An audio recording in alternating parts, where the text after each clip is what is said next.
Guys, here's the tram. Yeah.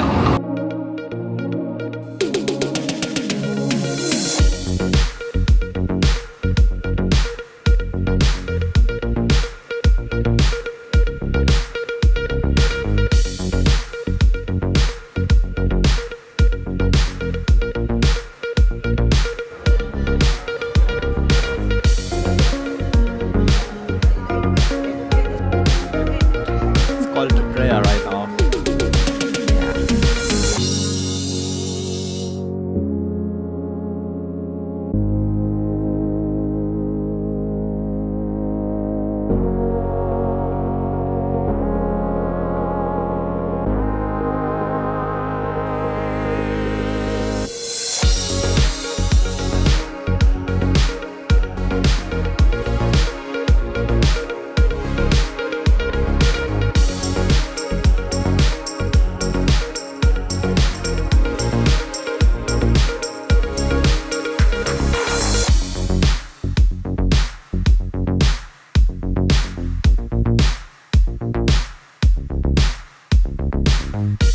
Hi everyone, this is my world. We are here today to talk about our trip from Tunisia. It's like a summary of things that we like or didn't like, or things that surprised us or we didn't expect, and so on. Yeah. So we're gonna try to remember Yeah, what we experienced. we're back. We're happy to be back. And Tunisia was amazing. So we're gonna tell you the things that kind of shocked me, memorable points, memorable moments. What else? Yeah, just generally about how Tunisia was, and if you're traveling to Tunisia, what to expect. But first of all, I want to ask you a question. If you were to recommend somebody to go to Tunisia, would you or would you not, personally? I would recommend it if you are going to, like, if you are looking for a beach holiday, which is not what we were looking for, also because the time we went was not warm enough for a beach holiday, and we knew that already.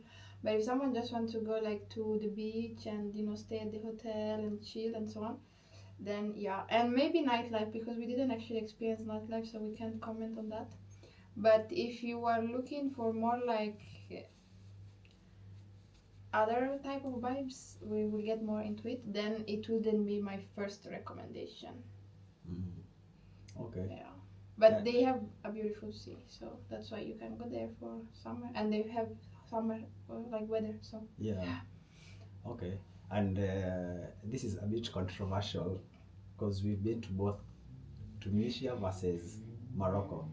okay, that's a very easy that's a very easy question. If you are going to ask which one I prefer, Which one do you prefer? Morocco.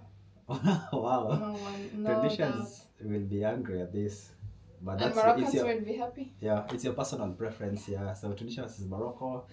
She chose Morocco. But Okay. I want to say, like, when you make this kind of comments, people always have something to say. But it's normal. Like, there will be someone else who will say Tunisia. There will be someone else who will say Egypt. Like, it's normal to have a preference. I don't think anybody would say Egypt, but yeah. There's people that go to Sharm el Sheikh and love it. Yeah. Okay. But can Anyways. you put? What? I want to see the video. Oh, I have to touch the screen so that we see how it looks. I have to close it. It's bothering me. Okay. Can it close completely? No, Oh, not maybe really. not.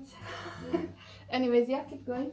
Okay, so there's a few things that I wrote or we wrote that was kind of like shocks for us in Tunisia, and a few shocks that we kind of like experienced. So we're gonna talk about them and discuss them. And if you have some, just pop up, because I don't. Maybe I just didn't write everything. One that I remember we wrote is that there was shortage of papers. Yes, can you explain on that?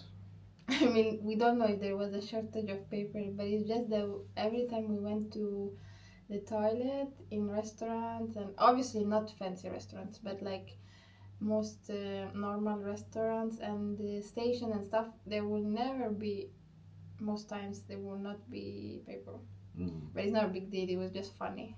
Yeah, and also Fun like fact. we had to ask for toilet paper even in the, was it Airbnb or hotel? I remember there's a place where we were staying and we were like, we need paper, you know? Really? Yeah. But I also remember the hotel where we stayed, that Hotel Kella, they were adding new toilet paper every day. We had too much.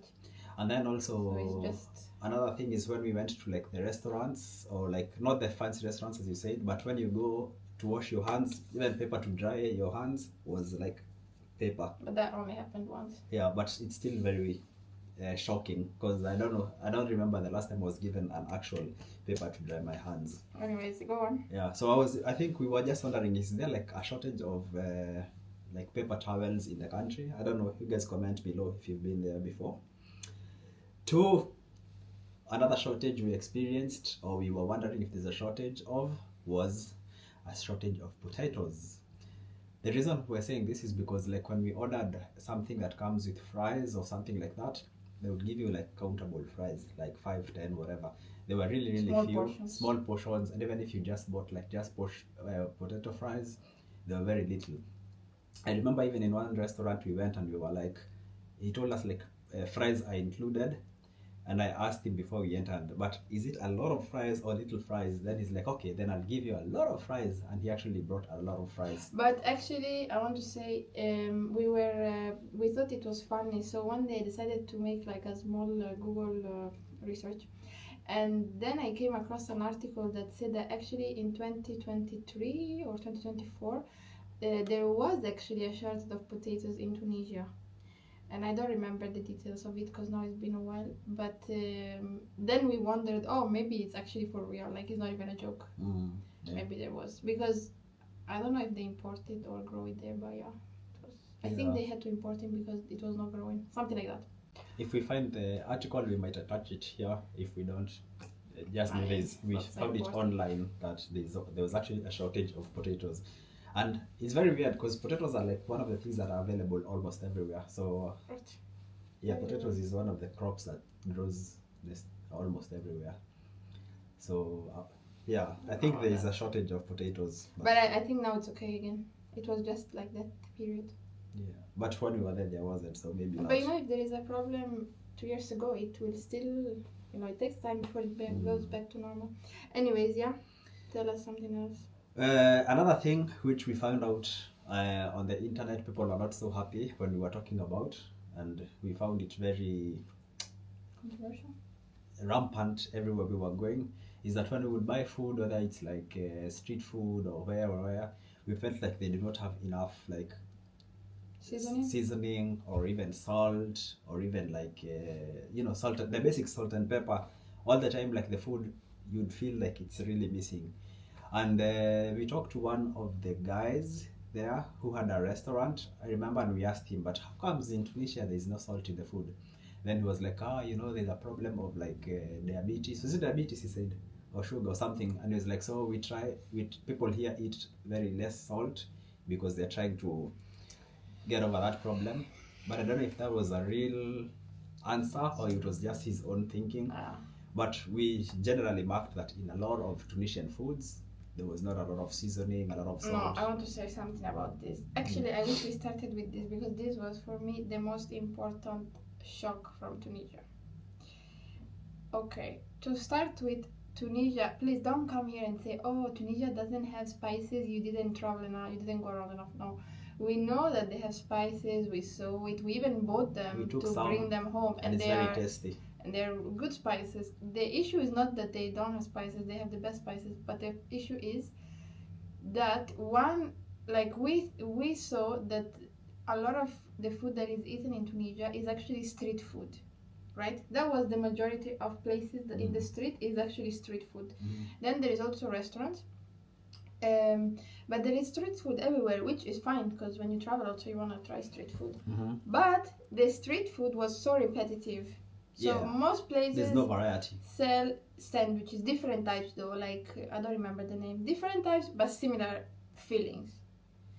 Then the fillings are the same. It's tuna, eggs, salad, tomatoes, things like this. And then they put 2 spices. I think one is harissa, one is chili.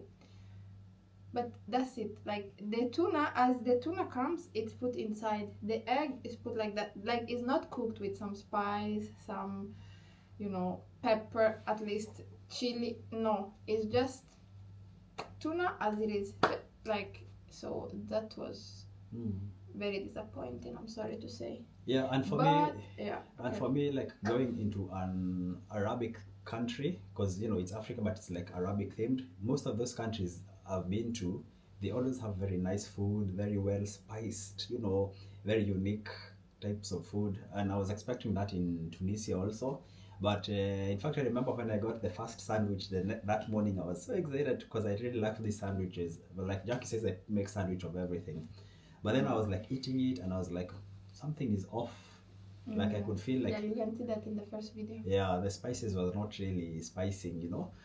Yeah, but again, we read almost all of your comments, and some people were really angry about it. They were like, you're We're not joking. done. Because this is it's close to my heart, when it comes to food. I want to say that this is one thing, the street food. The second thing is the restaurants. When we went to the restaurants, I was prepared to try the local cuisine. So I tried to read about it a bit before going, and then we go to the restaurants, and the ones who are being fancy, first of all, it's not good because they are selling things that are not locals, like hamburgers or scallopette, like chicken, and like things that are not local. So again, we have to leave the fancy ones. So we have to now go and find the real local restaurants, which again, this is controversial, but sometimes it's okay. But sometimes when the hygiene is not really good, then I am scared for my stomach because I'm not strong. So it's like you have to find a balance, But me, I don't care. Yeah, he can eat anything. Yeah, I was eating there. We found a few, and then finally we found some places where we managed to find real Tunisian food with spices. So the real spices, it's just the matter of using them, and the food was nice. Like, for example, when the expensive one? No, not expensive one. Like, for example, when we were in I forgot the names of the places. Hammamet, in that hotel. Then that night we went, I took us to that restaurant where there was like cats and local people eating, and it was divided into rooms. Don't you remember? And they gave us free starters, and then you ate oja, and then I ate the merguez oja, which I didn't like, but the food was tasting okay. Oh, the white one. Yeah, the one that was all white. Yeah. And also the best one was the last one where that guy told us about the salt. Where he said that was in Tunis. In Tunis, yeah. So when you find the right places, and also in Tunis when we ate in the Medina, in that place upstairs, couscous. So when you find the right places with real local food is good. The problem is it's hard to find, and many of them are just being touristic attractions, so they don't have local food. And then most places are street food that have no spices. And then again, some of the restaurants, like couscous, they only do it on Friday. So basically, it was a struggle to eat. Let me just say like that. The food journey there was a bit disappointing. So if you're going there, just have that in mind. But this is not to say that Tunisian food is bad. Tunisian food is good. The problem was finding it and eating it. Yeah. Okay. Something that's positive and good, and we actually really were grateful for, is the transport system in Tunisia is very efficient. Oh yeah. The louage, as they call them, the louage or public transport, man, is so good. Like they were going everywhere. Then there's like different theme colors, like the red is long distance, the yellow is like short distance.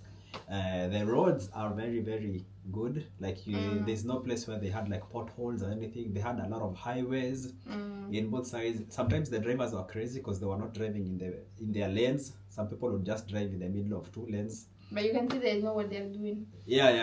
And also, of course, this is Africa, so you would expect that. But the roads were really nice, very developed. The transport system was good. But we took the tram also, and that one was something that... In Tunis? Was it in Tunis? In Tunis. That one was a bit confusing for us, like how about the ticket systems, because sometimes you would go to places and they sell the tickets and they were really cheap.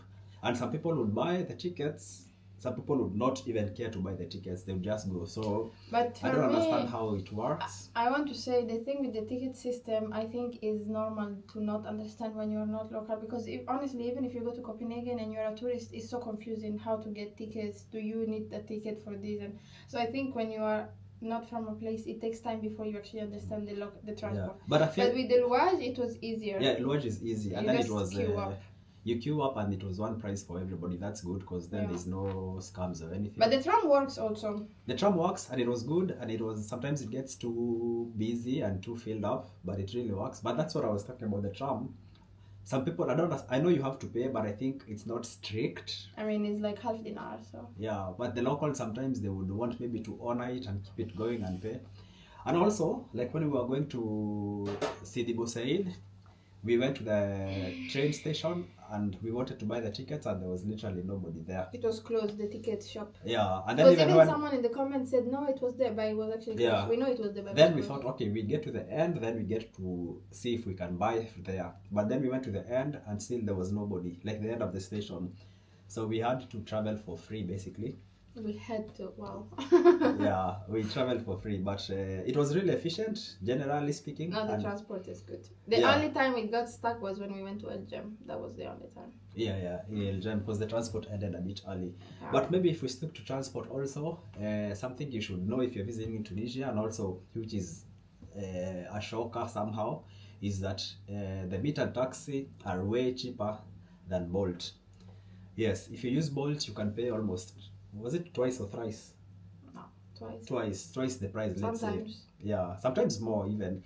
But the meter taxi was so good, because as soon as they start it, it runs and you can see your money there, and they can't tweak with it and anything. Yeah, and I think it starts from 0.9 or 1.9. Yeah, and at night a bit higher, but still much cheaper than Bolt. Oh, it was good. Yeah, and also they are very, very efficient also, because you just hail one down and you have to make sure you tell them to start. But they are, honestly, they were not even trying to scam us. No, there was only one time where it was really busy.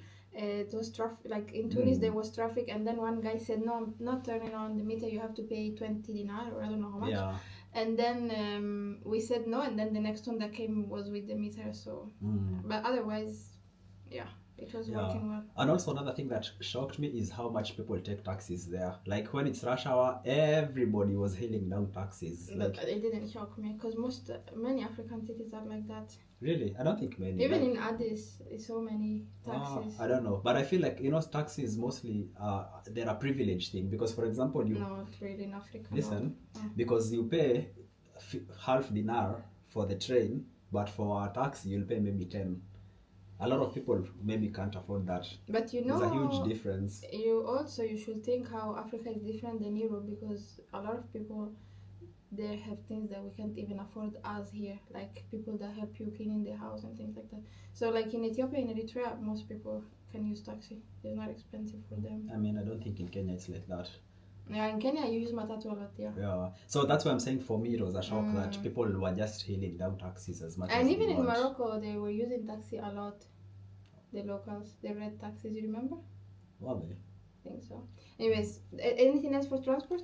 No, that's about it. Yeah, but yeah.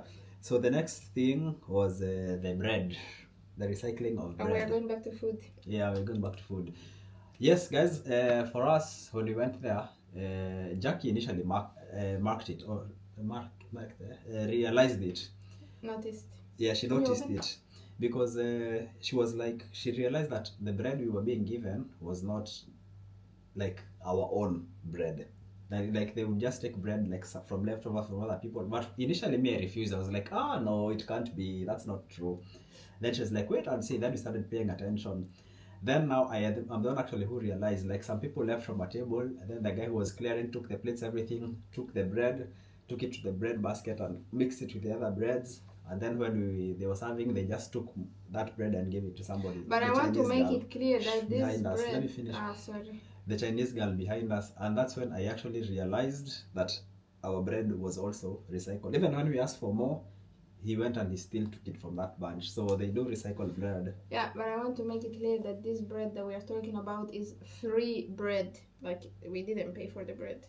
No, you pay for it because you order a meal. Yeah, but like they could, if they want, they could charge you for the bread, but they're just giving you bread as much as you want, and then they bring you more if you want. Yeah. But the thing that you're saying is true, yes. But wait, it's not even just free, because for example, if you order like the marguez thing, it comes with bread. It's not free, you have to pay for it.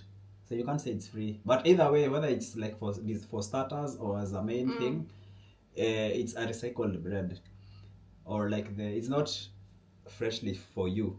But as we saw in the comment section, somebody tried to explain to us, and the person said that that's common for them, and also it's because it's a Muslim country. Bread is very sacred for in Islam, and they don't believe in throwing away, which is a good principle. And also he said that they trust that everyone will wash their hands before. Yeah, they said everyone washes their hands, so they believe it's all good. But it's still a shock for us because maybe where we are from, that would be next to impossible. No, to be honest, for me, what I don't understand is not so shocking, because it's good to not to don't throw away bread, but they could just, I was thinking they could just give less in to start with, because they were giving so much bread. They could just give a bit less to start with, then if you want you can always get more. But yeah. But it's again, a different it could be maybe because also the culture, the Islamic culture is like bread is so sacred, so they have to give you a lot. It could be because of that. You guys let us know. But yeah, that was one of our shocks, I believe. Shock is a big word, you know. It's just a fact that we noticed. No, Not I a was shock. shocked. It's not like, I was shocked. I was like that, especially when he told me the bread is being recycled. Really? Yeah, and then I saw it for myself, because in my brain I don't see how, and you know people eat with hand. I don't see how they could do it like that again. So for me, but it was a also shocker. is like sometimes when I'm at work myself, I'm shocked at how much bread we actually throw. Yeah, Which is also horrible. It's horrible. So there should be a middle ground. Even though here people pay for it and they pay a lot for it, but We still we throw throw away. so much bread in this country. Yeah.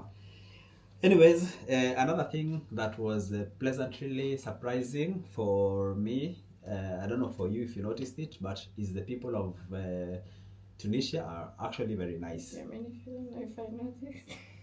Yeah. I mean, you know, I'm saying personally. Okay. But they are really nice. The people there are really nice. I felt like they are really friendly, like they are really helpful. They are not camera shy as much. They're not camera aggressive. That's what I mean. And they just felt good. The people are really amazing. Really warm people. Yeah, especially when you, I shouldn't compare, but I have to compare. Yeah, When I don't compare with Egypt. Why? Because it's in North Africa. And you know, people have to compare those places. Because for me, when I was going to Tunisia, I honestly had a mindset of like Egypt, and I was like, I need to be strong mentally, because it's gonna be a fight for everything. You know, just breathing the air in Egypt is a fight. But it's so different. Like Tunisia the people are really nice, is so welcoming. They don't care if you're black, white, yellow, whatever. Like nobody treats you different because of anything. I really liked it. The people, the locals, they were very excited. And even he did a video about how we were treated as Africans. And I think some people don't watch the video before commenting, because there were so many comments saying that we don't care about if you're black or something. We only don't want illegal immigration, which is understandable. But for us, we didn't have any negative experience, because even before going, when we were in the flight, in the video, we said, oh, let's see, because we heard about racism and stuff. But we didn't have any negative experience. And also, apart from the race issue, like in general, people were so nice, so helpful. Yeah. Also, because most people there speak French, they don't speak English. But despite that, they were really trying to help us when we ask questions. And also I wanted to say something else. Oh yeah, that we didn't have any bad experience. You know how sometimes you travel and you get you meet someone and then you argue or something. There was nothing like that. And that brings me to another point about the people of Tunisia. Also, they are not hustlers. Oh yeah, that's the next point. Or they have their own way of hustling, which is very smart actually. So they don't they're not aggressive with it. They're just oh, if you want to look, they even say no hustle, Yeah, but that's a good point, because it's a light hustle. They're zero, they don't care about hustling you, jumping on you and following you and stressing you. They just relax. If you come to their shop, then they have ways of trying to convince you to buy stuff. Or when you are in the real market where hustle happens, they're very smart. Like somebody says, Tunisians don't have money, but they have brains. This sentence. The guys, like, honestly, this one caught me, and even you, I think twice. They'd be like, hey, where are you from? Then you're like, I'm from this place. Then you're like, I want to ask you something. How much does this phone cost in Swedish krona, like in your country? Yeah. Then, of course, you're like, oh, this person is interested to know where we're from. Yeah. Then you start explaining, they're like, oh, really? Oh, this one is this. You see? And then by the time you're in their shop, they're talking to you. By the time you realize you've already bought something, So they're very smart salespeople. Or there was one who kept saying, I was sitting in a bench in front of his shop and he kept saying, please come, just see my business card, just see my business card. At the end, I felt bad for him. I said, show me your business card. We went inside, he didn't have a business card. Yeah, he didn't have, and we ended up buying. Managed to sell us something. Yeah, and also like the other one who was also very smart, we were looking at some clothes, and then the Tunisian dinar is written somehow. And then he was like 53, 15. So we thought it's the prices. And we actually stopped there and we were looking. Then he came and then he was talking to us. Then he was like, we asked him, but it's good you have prices. It's cheap. Then he's like, it's not prices, it's the sizes. So we were like, Yeah, because actually the one thing with the prices also is there is no shop, unless it's like a big shop. Most shop, 90% I would say, they don't have prices. Yeah. And I think that's also, of course, their way of, hustling, because they can see how much money they can get from you. So I get why they don't have prices, but that's why we were so shocked that this guy had put the prices. Yeah, but it was his sizes. Very smart strategy. But yeah, they have a very smart way of us, especially also since you're compared to Morocco, it was very different. Yeah. How they were hustling in Morocco and in Tunisia. Yeah. But yeah, it was nice. They have their own way of doing business. And also you should maybe a tip for you guys, if you go there, maybe try and negotiate prices with them, because sometimes they can, if they see they're trying to see and analyze you, then when they give you a price of something, they can give you even 3 times the price of the thing when they're trying to sell. Which is normal. And it's not like scamming you, but it's business. You know, when you're selling something in business, you first of all put out a huge price. And then if somebody negotiates, they'll come to your level. But they do that also because they expect you to negotiate. Yeah. So, but if you don't know and you just say okay, of course they will not say, oh, actually he's not there. I mean, it's business, so that's good. Yeah. But I really enjoyed how they do. I learned something. If I was a businessman, I'd really borrow a lot of tips from them. Like, how much does this cost in your country? Yeah. Oh, and also another thing with that, they never tell you, even when you ask the prices, it was so hard for them to say the price. It's like, so how much is this? It's like, wait, how many pieces you want? Okay, but you want good quality, middle quality, bad quality. Because they're trying to like... It was so tiring for me. It was a bit tiring. Even thinking about But I think the thing is, they try and make you feel like you've engaged so much that you're obligated to buy. But it doesn't work for me, to be honest. Yeah, Jackie is so tough. That's why, actually, I bought less than I would have bought if they just told me this price straight away. Like, if they told me 80 and then I told them, no, I want this for 20, and then they say no, and then we keep going until we get to the middle, I can buy. But if you want to entertain me for 20 minutes and show me all your shop, no, I cannot do that. Sorry. Yeah. So I actually didn't buy much stuff. Yeah. The next thing... And I want to say, the one thing I bought for the kitchen is actually in that shop from that old man who didn't have time to be doing all of that. I said, how much is this? He said 40. I said 30. He said, okay. Yeah, boom, done, you know. Fast. Yeah, in the Medina. Yeah. Another shocker we had there, and it was very foreign also to us, is people can smoke anywhere, literally cigarettes. Anywhere. Probably only in flights you can't smoke or something, but even inside, you sitting in a restaurant, somebody just pulled out their cigarettes, including the staff. You remember that place we went, and that guy was just smoking, the waiter. Like, I went to buy a juice somewhere, and the lady fixed the juice very fast, gave it to me, then lit her ciggy, and she was like... So smoking is allowed indoors, so just be aware of that. People don't, in restaurants, in cafes, in name it, they will smoke. It was very bothering for Gish because he's not used to smoke. So for me it was alright, but for him it was very hard to eat when people are smoking. And also I want to say we should think and mention that it's not out of this world. Until maybe 20 years ago it was the same here. But just that now we are not used to it anymore. So that's why it was shocking for us. Yeah. But even for me, especially like even in Kenya, people don't smoke. And if you have to smoke, there's places called smoking zones where you're supposed to go and... Because you guys don't smoke a lot in Kenya. So that was a shocker for me. What next? The cafes outside. it was only men, like literally only men. There's no women sitting outside drinking coffee. So everywhere we 99%. went, Say that. 100% actually. There's not a single woman who was sitting outside drinking Drinking coffee, coffee? in our No. in our entire trip. Yeah, voila. No, But it's not true. and it's all men here sitting outside, like literally 100%. But I was reading something and I heard it's a cultural thing that men are the ones who usually sit outside in these coffee shops and they are addicted to coffee. You know, they take espresso shots like nobody's business throughout the day, just sitting and enjoying. Maybe we read why? No, I didn't read, but one day I came across a video of a guy who was in Tunisia, a traveler, and then he said that he was like, did you, I don't know if it's true, obviously, but he said if you guys go to Tunisia and notice that most places like have men sitting outside drinking coffee and smoking, is actually because it's part of their culture, because you guys can tell us if it's true if you're from Tunisia, because many years ago they had these like cafes that were, if I remember right, especially like made for men only, and men would go there to discuss like things about society and politics and stuff.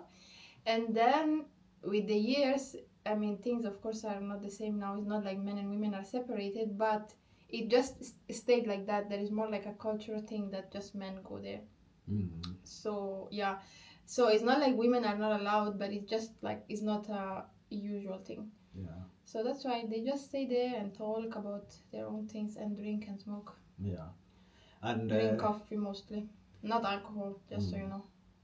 And last but not least is one of the biggest also shockers for us, even this one I'll say for us actually, is the level of freedom that Tunisia has as a country. No, I was not shocked. You're I not was shocked? prepared for it. Okay, I was shocked. I did research before going, so I wasn't shocked. But what do you mean? But I was impressed. Okay, maybe by what? Maybe explain. You want to say about freedom? Yeah, like what freedom? That not a lot of people are maybe covering their head, or that people are doing PDA, like holding hands and kissing and stuff like that. I mean, actually, impressed is not the right word because I wasn't impressed. I can say that I was like I knew about it and then I was like, oh yeah, it's true. And maybe I was a bit surprised because what I can imagine is that most Muslim countries are not like that. Like Morocco, for example, I don't think you will see so much people kissing in the street. It's impossible, you know? Yeah. So it was a bit like, oh, this is unexpected, you know? Yeah, like that. But not like, oh, like crazy. Yeah, but that's what I mean. Like, for example, it's okay, Tunisia is 99% Muslim country. So you can imagine. Is that your own statistics? Or? No, actually, I said in the video, my statistic was 98%. Then somebody commented and said, you're actually wrong. It's 99% Muslim country. I didn't know that. Yeah. So everyone is Muslim basically, apart from like when we have tourists like me and Jackie. That's the 1%. But I think not everyone is practicing. Yeah, that's the thing. Maybe like even more than half are not practicing, but they are still Muslims, you know. And yeah, like you saw probably in the videos, women, not a lot of them would cover themselves unless they want to. PDA and everything, you know, we saw a lot, some girls even who had very short things. Yeah, you can wear what you want. Yeah, you can wear what you want, do what. Drunkards, there were a lot of drunkards in the streets, you know, even people where we were walking, they'd be like, hey, we'd see some drunk people and stuff. And another freedom is like the freedom to demonstrate. Like we saw them in the streets demonstrating and shouting and whatnot, you know.